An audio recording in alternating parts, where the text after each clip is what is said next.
Um, once again, that's the essence.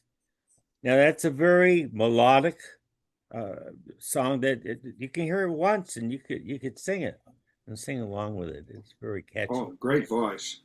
And and he promoted all sorts of folk music from various cultures.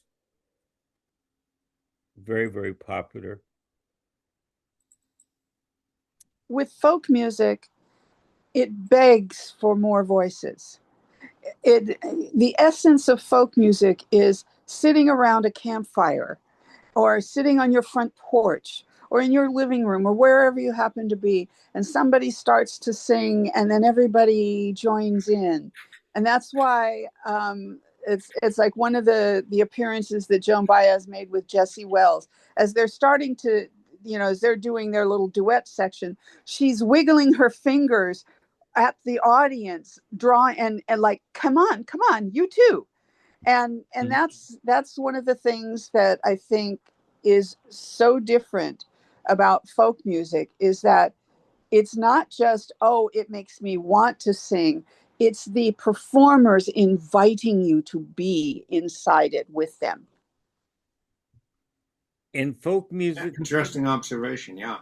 oh, it's very communal or community oriented. Absolutely. And It also feels. Folk music comes from a tradition that was not written down. Now, of course, this was a pop song. This wasn't a folk song, I don't think, but it's in a folk vernacular. But the idea is that most folk songs were passed on from generation to generation with oral tradition. So that's one reason they had hooks and repetitions. They had singable choruses. And they had a lot of the things that hit songs have, because uh, people didn't have ways of recording it. They didn't have ways of reading it. They had to hear it and then be able to repeat it.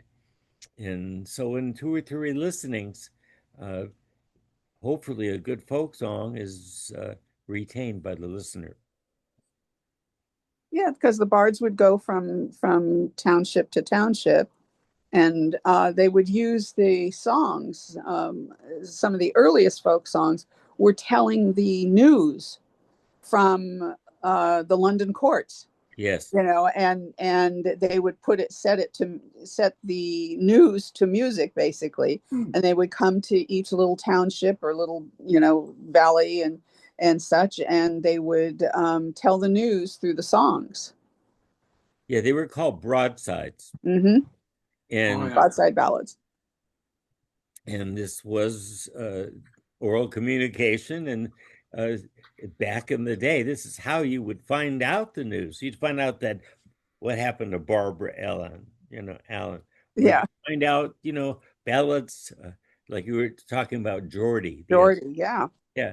The things, well, here we have Bruce Springsteen, who, along with me, but his was a lot more popular than mine, singing about what happened in Minnesota. Okay, commemorating historical events. Right. And folk songs did that a lot.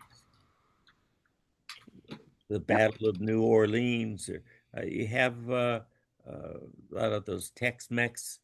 Well, Gordon Lightfoot, the wreck of the Edmund Fitzgerald, Yeah, the Canadian Railroad trilogy. yeah. I mean, you have your modern day broadside ballads in a similar fashion. The Black Day in July, about the Detroit riots. Sure. And this seamlessly goes to the next broadside ballad that I have for you guys. And I didn't know he only wrote the lyrics. He didn't write the music. Guy named Hammond, I forgot his first name, wrote the music. But this is Woody Guthrie, wrote and commemorated a plane crash in Los Gatos. There's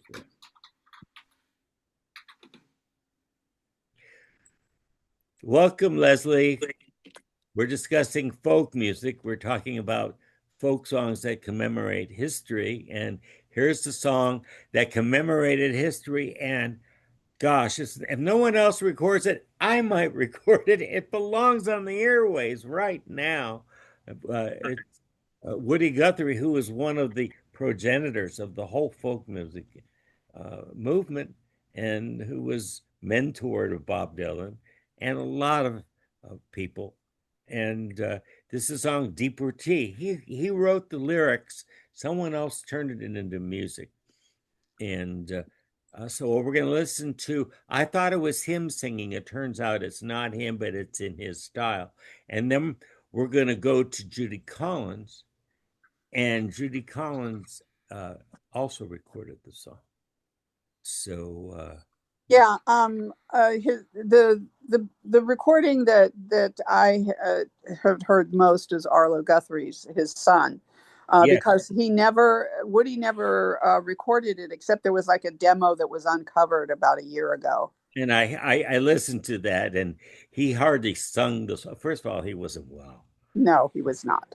And second of all, he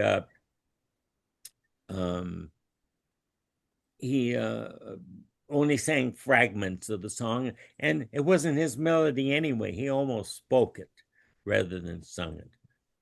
Yeah, Martin Hoffman did the music for Martin, there you go. I knew it was. It's a beautiful song. So let's listen to an early rendition, and then we're going to listen to Judy Collins' rendition. So.